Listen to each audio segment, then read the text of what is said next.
Hello नमस्कार दोस्तों, Harshali academy channel में एक बार फिर आपका हार्दिक स्वागत है। हमारे आज के इस वीडियो में हम जनरल स्टडीज़ के 15 अति महत्वपूर्ण प्रश्नों के बारे में चर्चा करेंगे, जो आने वाली आपकी सभी कॉम्पिटिटिव एग्ज़ाम्स हैं, उसमें जनरल स्टडीज़ का एक ऐसा सेक्शन होता है जिसमें क्वालीफ़ाई किए बिना हम किसी भी कॉम्पिटिटिव एग्ज़ाम को क्लियर नहीं कर सकते, क्वालीफ़ाई नहीं कर सकते। तो इसी चीज़ को ध्यान में रखते हुए हर्षाली एकेडमी आपके लिए ये एक वीडियो सीरीज़ लेके आया है, जिसमें हम जनरल स्टडीज़ के महत्वपूर्ण प्रश्नों के बारे में चर्चा करते हैं।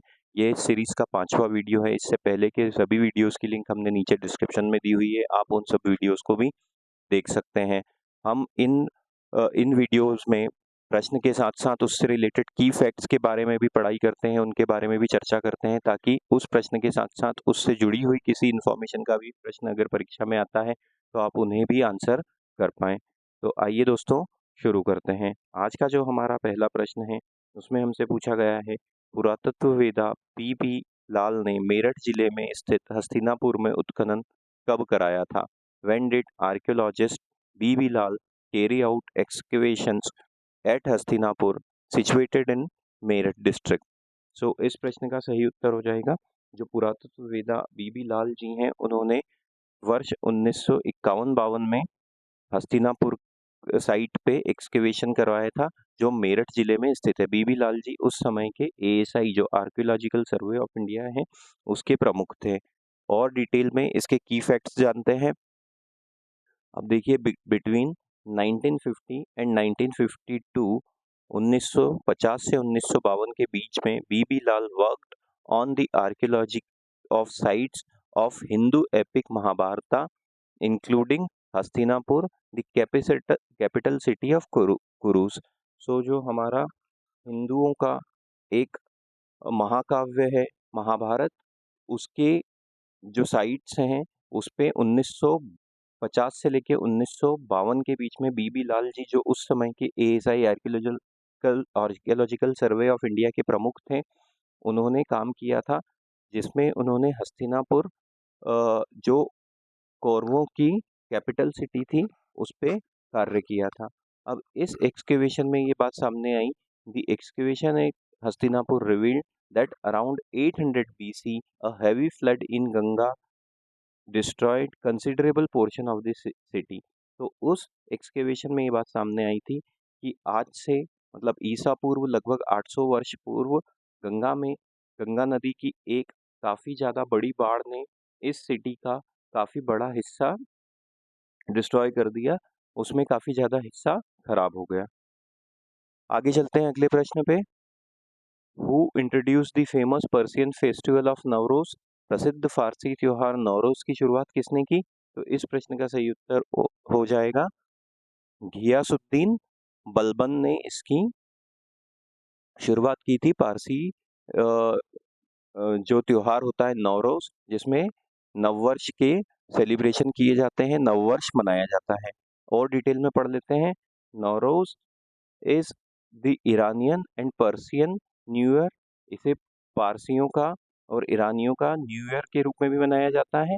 It is the first day of spring season का ये पहला दिन होता है। The festival was introduced by Ghiyasuddin Balban. ये याद रखने योग्य तथ्य है। आगे चलते हैं। अब वर्निकुलर प्रेस एक्ट किसके द्वारा प्रस्तुत किया गया था? The vernacular act was proposed by home? तो हमारे देश में ब्रिटिश काल में vernacular act was proposed by Lord Lytton. Option number B हमारा सही उत्तर होगा। और डिटेल में की पॉइंट पढ़ते हैं। तो ये देखिए, वर्निकुलर एक्ट क्या था? The vernacular act was enacted इन 1878, 1878 में इसे बनाया गया था। इसलिए बनाया गया था to curtail the freedom of Indian language that is non English press. So जो भारतीय भाषाओं में प्रेस थी उस समय, प्रेस मतलब न्यूज़पेपर ही हुआ करते थे मुख्यतः उस समय, जो भी मैगजीन्स या न्यूज़पेपर थे भारतीय भाषाओं में, उनकी आज़ादी को खत्म करने के लिए ये वर्नाक्युलर प्रेस एक्ट 1878 में बनाया गया था। It was proposed by Lord Lytton. ये लॉर्ड लिटन द्वारा बनाया गया था। देन वाइसरॉय ऑफ इंडिया, जो उस समय के भारत के वाइसरॉय हुआ करते थे, इनका कार्यकाल कब से कब तक था? 1876 से 1880 तक था। The act was intended to prevent the vernacular press from expressing criticism of British policies. तो अब ये किस लिए बनाया गया था एक्ट कि भारतीय भाषाओं में जो भी प्रेस उस समय कार्यरत थी, न्यूज़पेपर कार्यरत थे, मैगजीन्स वगैरह कार्यरत थी, उसमें भारतीय भाषाओं में ब्रिटिश गवर्नमेंट की को क्रिटिसाइज नहीं कर सके, उसकी निंदा नहीं कर सके, इसलिए वर्नेकुलर एक्ट 1878 में लॉर्ड लिटन द्वारा बनाया गया था।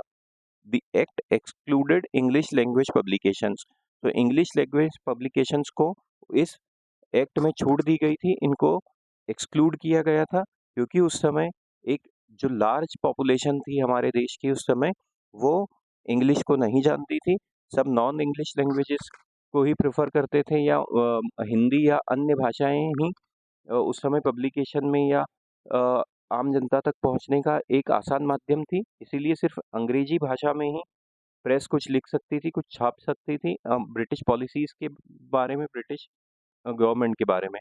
लेकिन अगर इंग्लिश के अलावा कोई लैंग्वेज में है तो वो नहीं छापने दिया जाता था, नहीं कोई भी पब्लिकेशन हाउस उसे छाप नहीं सकता था। The law was repealed in 1881 by Lytton's successor Lord Ripon. हालांकि 3 साल बाद ही 1881 में लॉर्ड रिपन द्वारा, जो कि लिटन के सक्सेसर थे, यह लॉ खत्म कर दिया गया था। आगे चलते हैं। स्वतंत्रता, समानता और बंधुत्व का विचार जिसने भारतीय राष्ट्रीय आंदोलन को प्रभावित किया, निम्नलिखित में से किससे लिया गया था? The ideas of liberty, equality, fraternity which influence the Indian national movement was taken from which of the following? तो ये जो स्वतंत्रता, समानता और बंधुत्व का विचार है, ये भारतीय नेशनल मूवमेंट में जिसमें काफ़ी हद तक प्रभाव डाला था, इसे फ्रेंच रिवॉल्यूशन से, फ्रांस की क्रांति से दिया गया था। ऑप्शन नंबर डी हमारा सही उत्तर हो जाएगा। और डिटेल में पढ़ते हैं। The idea of liberty, equality and fraternity was included as motivators in India's national movement.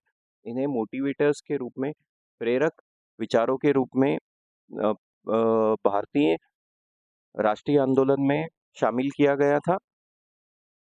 The ideas were taken from by the world from French revolution. जो फ्रेंच रिवॉल्यूशन है सन 1789 से लेके 1799 तक हुई थी, और उसी से लिबर्टी, इक्वालिटी और फ्रेटर्निटी का आइडिया इंडियन नेशनल मूवमेंट में शामिल किया गया था। आगे चलते हैं। जब भारत की राजधानी कलकत्ता से दिल्ली स्थानांतरित की गई, तब भारत का वाइसराय कौन था? Who was the viceroy of India when the capital of India was shifted from Calcutta to Delhi? तो 1911 में, वर्ष 1911 में राजधानी को कलकत्ता से दिल्ली लाया गया था, और उस समय भारत के जो वाइसराय थे वो लॉर्ड हार्डिंग थे। ऑप्शन नंबर बी हमारा सही उत्तर होगा। लॉर्ड हार्डिंग के समय कलकत्ता से दिल्ली राजधानी को स्थानांतरित किया गया था। और डिटेल में पढ़ते हैं। The credit of shifting India's capital from Calcutta to Delhi goes to Lord Hardinge. Lord Hardinge के समय ये किया गया था। In the year 1911 Delhi became the capital of British India and it was shifted from Calcutta to Delhi.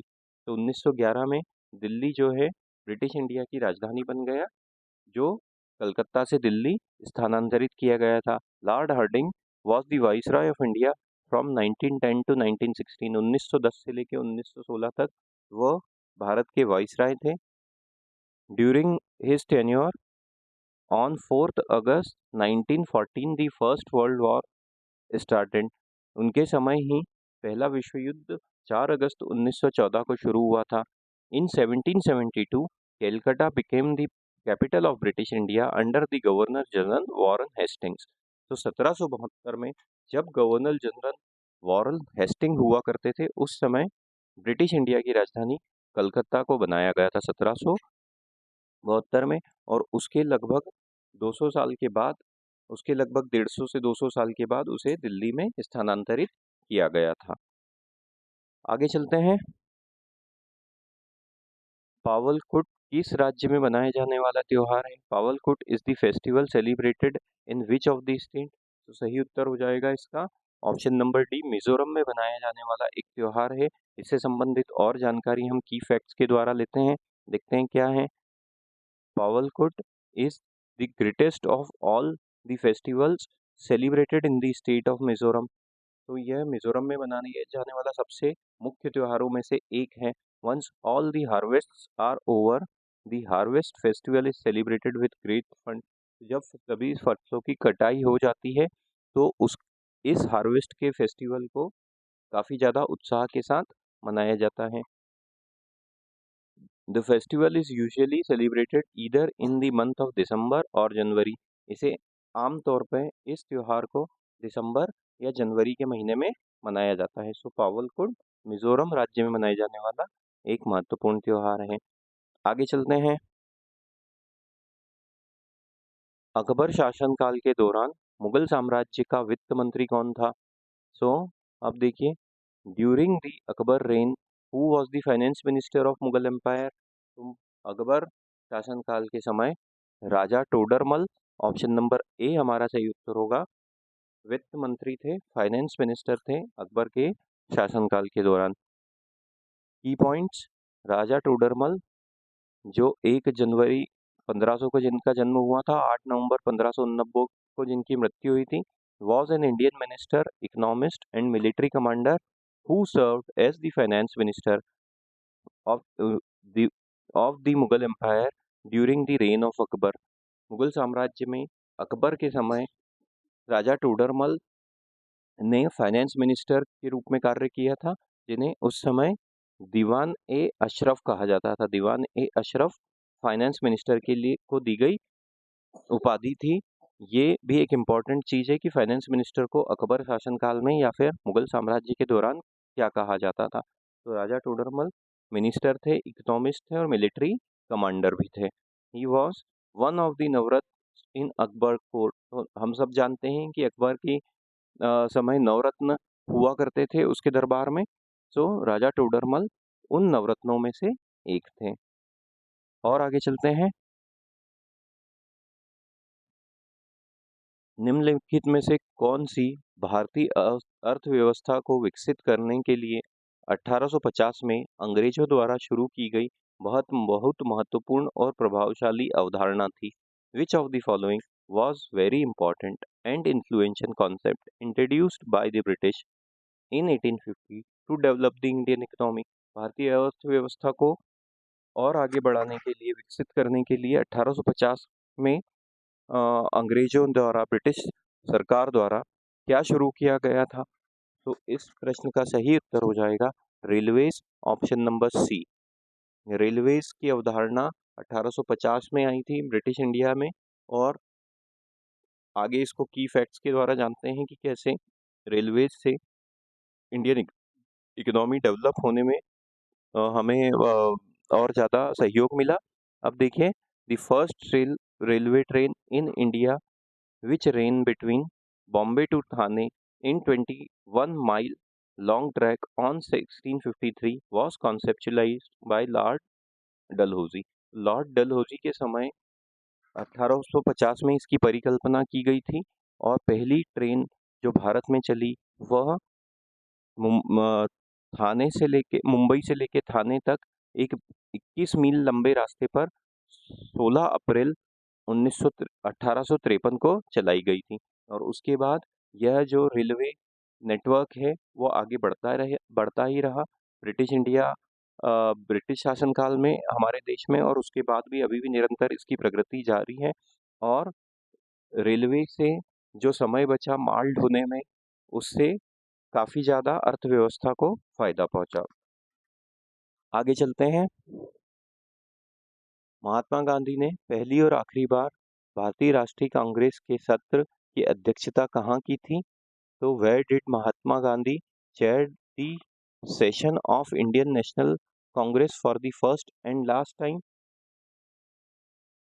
तो इस प्रश्न का सही उत्तर हो जाएगा option number C, Belgaum session में महात्मा गांधी ने भारतीय राष्ट्रीय कांग्रेस के सेशन की अध्यक्षता की थी।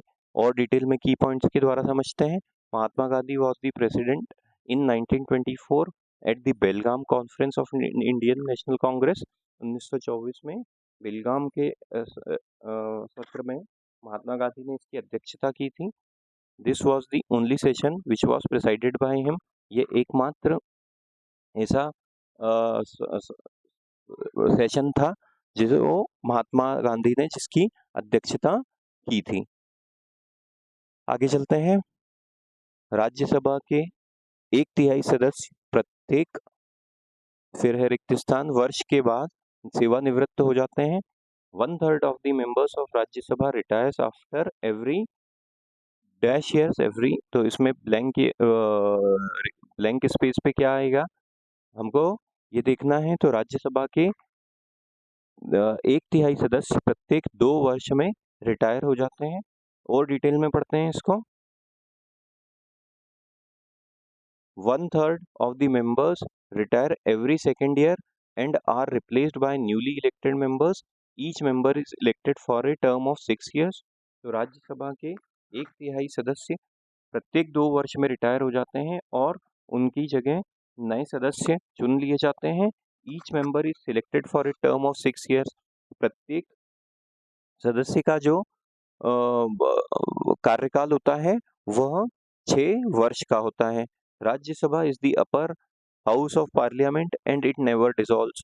सो राज्यसभा हमारी संसद का ऊपरी हाउस है, अपर हाउस है जो कभी भी डिसॉल्व नहीं होता है, जिसे कभी भी भंग नहीं किया जा सकता.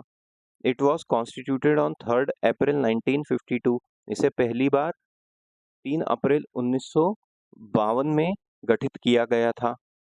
According to Article 80 of Constitution, the maximum strength capacity of राज्य सभा is 250. So हमारे संविधान के आर्टिकल 80 के अनुसार राज्यसभा की जो अधिकतम सदस्यों की संख्या हो सकती है वह है 250. The Vice President of India is the ex officio chairman of Rajya Sabha. Vice president जो हमारे देश के होते हैं वो राज्यसभा के चेयरमैन होते हैं, अध्यक्ष होते हैं. आगे चलते हैं. रजिया सुल्तान ने निम्नलिखित में से किसे आमिर अल खयाल की उपाधि दी थी? Who among the following was given the designation of Aamir al खयाल by रजिया सुल्तान? तो इस प्रश्न का सही उत्तर हो जाएगा इसे रजिया सुल्तान ने जमालुद्दीन याकुत को आमिर उल खयाल की उपाधि दी थी. इंपॉर्टेंट प्रश्न हो सकता है ये परीक्षा की दृष्टि से. अब देखिए यहाँ पे इसकी डिटेल्स पढ़ लेते हैं. Jamaluddin Yakut was an African slave turn nobleman who was close confident of Razia Sultan. So ये क्या था? ये एक अफ्रीका से आया हुआ पहले दास था, गुलाम था, फिर बाद में नोबलमैन उनका नज़दीकी कार्यकर्ता हो गया जो रजिया सुल्तान के काफ़ी ज़्यादा विश्वास पात्रों में से एक था. He was an influential member of the court. वह एक इन्फ्लुएंशियल मेंबर था उनकी कोर्ट का. She awarded him the honorific title Amir al Khayl, Amir of horses या आमिर अल खयाल का उनको टाइटल दिया गया था. और later the much higher Amir al Umara, और फिर बाद में एक और उपाधि उनको आमिर अल उमरा, आमिर ऑफ आमिर्स की भी दी गई थी. तो जमालुद्दीन याकुत जो एक अफ्रीका से आया हुआ स्लेव था, बाद में नोबलमैन और उनका क्लोज कॉन्फिडेंट बना. इस प्रश्न का सही उत्तर होगा. आगे चलते हैं. पुर्तगालियों द्वारा गोवा पर कब कब्जा किया गया था? When was Goa captured by the Portuguese? पुर्तगालियों ने गोवा पे कब कब्जा किया था? इस प्रश्न का सही उत्तर जानते हैं. तो इस प्रश्न का सही उत्तर होगा सन 1510 में. सन 1510 में पुर्तगालियों द्वारा गोवा पर कब्जा किया गया था. और डिटेल में की पॉइंट्स जानते हैं. Goa was Portugal's first territorial position in Asia captured by Alfonso de Albuquerque with the help of Thimayya. तो ये एशिया में पहला उनका टेरिटोरियल पोजीशन था. पहली बार किसी शहर पे पुर्तगालियों ने कब्जा किया था, तो वो था Goa. Goa became the Portuguese colony in 1510 with Admiral Afonso de Albuquerque defeated the Sultan of Bijapur Yusuf Adil Shah. तो अल्फांसो डी अल्बुकर्क ने बीजापुर के सुल्तान यूसुफ आदिल शाह को 1510 में हरा के गोवा पे कब्जा कर लिया था। After defeating Adil Shah, it served as the main Portuguese base in the east for 4.5 centuries। तो आने वाली 4 सदियों तक, 450 सालों तक यह ईस्ट में एक काफ़ी ज़्यादा इम्पोर्टेंट बेस के रूप में, एक मुख्य शहर के रूप में पुर्तगालियों के लिए गोवा ने कार्य किया। On December 1961 Goa was liberated. 1961 में गोवा को आज़ादी मिली and was made a composite union territory with Daman and Diu.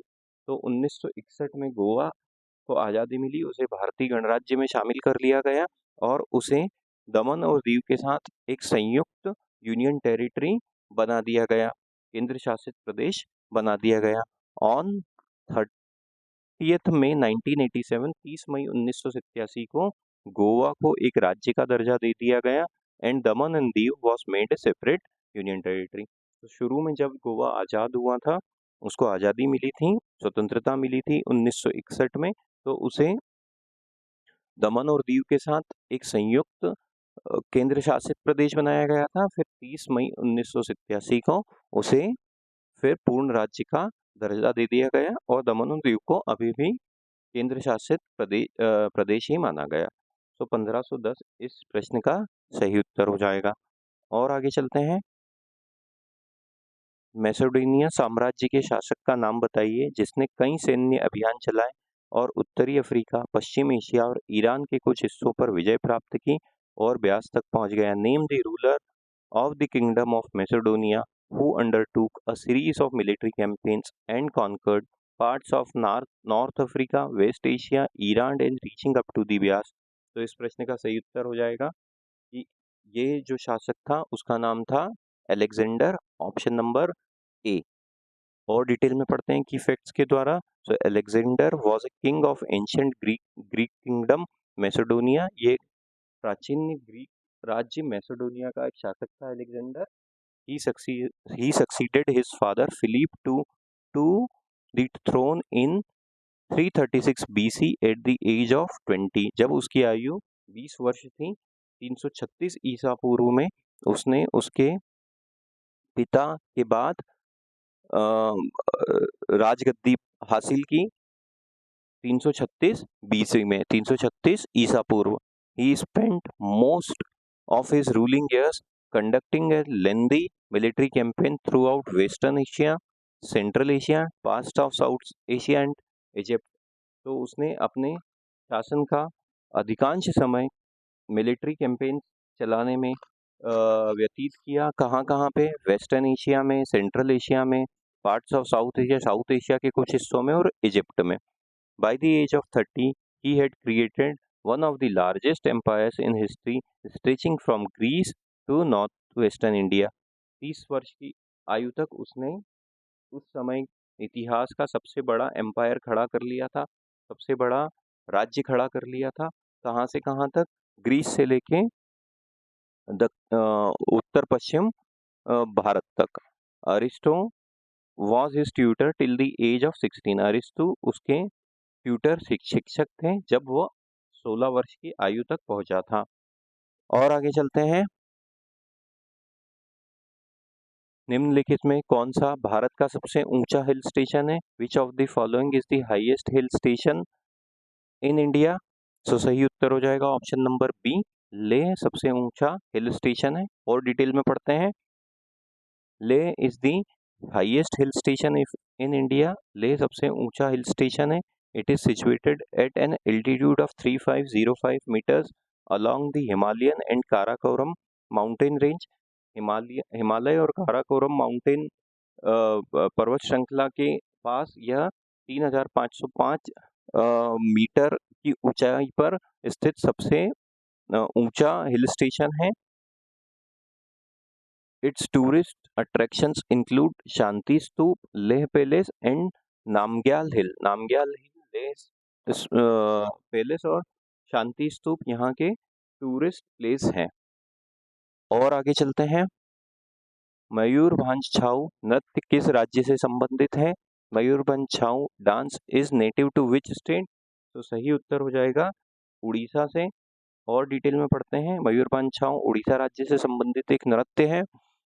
तो Chhau also spelled as Chhau is a semi-classical Indian dance with martial and folk traditions. So यह एक सेमी क्लासिकल इंडियन डांस है जिसमें martial और फोक ट्रेडिशंस होते हैं। मार्शियल मतलब युद्ध से संबंधित, फोक ट्रेडिशंस होते हैं और क्लासिक ये शास्त्रीय नृत्य है। अर्धशास्त्रीय नृत्य बोला जा सकता है। सेमी क्लासिकल इंडियन डांस है ये। It is found in 3 styles. ये 3 स्टाइल्स में पाया जाता है, 3 शैलियों में पाया जाता है। After the locations where they are perform. और ये जो 3 शैलियां हैं ये कहाँ से संबंधित हैं? यह उन जगहों से संबंधित है जहाँ जहाँ पे यह नृत्य होता है। तो वो कौन कौन सी है? देखिए, द पुरुलिया छाऊ ऑफ वेस्ट बंगाल। वेस्ट बंगाल में होने वाले नृत्य को पुरुलिया छाऊ कहते हैं। दी सेरा केला छाऊ ऑफ झारखंड। तो झारखंड में होने वाले नृत्य को सेरा केला बोलते हैं। And Mayurbhanj Chhau of Orissa. Orissa में होने वाले नृत्य को मयूरभंज छाऊ बोलते हैं। तो छाऊ नृत्य कहाँ कहाँ पे होता है? वेस्ट बंगाल में होता है, झारखंड में होता है और उड़ीसा में होता है। ये हमको याद रखना चाहिए परीक्षा के दृष्टिकोण से। Mayurbhanj is located in the northern part of Orissa, is famous for its Chhau dance. So Orissa राज्य के उत्तरी हिस्से में मयूरभंज लोकेटेड है, स्थित है और अपने छाऊ डांस के लिए वो प्रसिद्ध है। तो मयूरभंज छाऊ उड़ीसा में किया जाने वाला एक सेमी क्लासिकल डांस है। ऑप्शन नंबर ए हमारा सही उत्तर होगा। उम्मीद करते हैं दोस्तों ये वीडियो आपको पसंद आया होगा। इसी प्रकार का कंटेंट हमारे चैनल पर एक प्रचुर मात्रा में उपलब्ध है और हम आगे भी इसी प्रकार के वीडियोस आपके लिए लाते रहेंगे। प्लीज़ चैनल को सब्सक्राइब कीजिए और इस वीडियोस को अधिक से अधिक मात्रा में लाइक कीजिए, शेयर कीजिए। Thank you.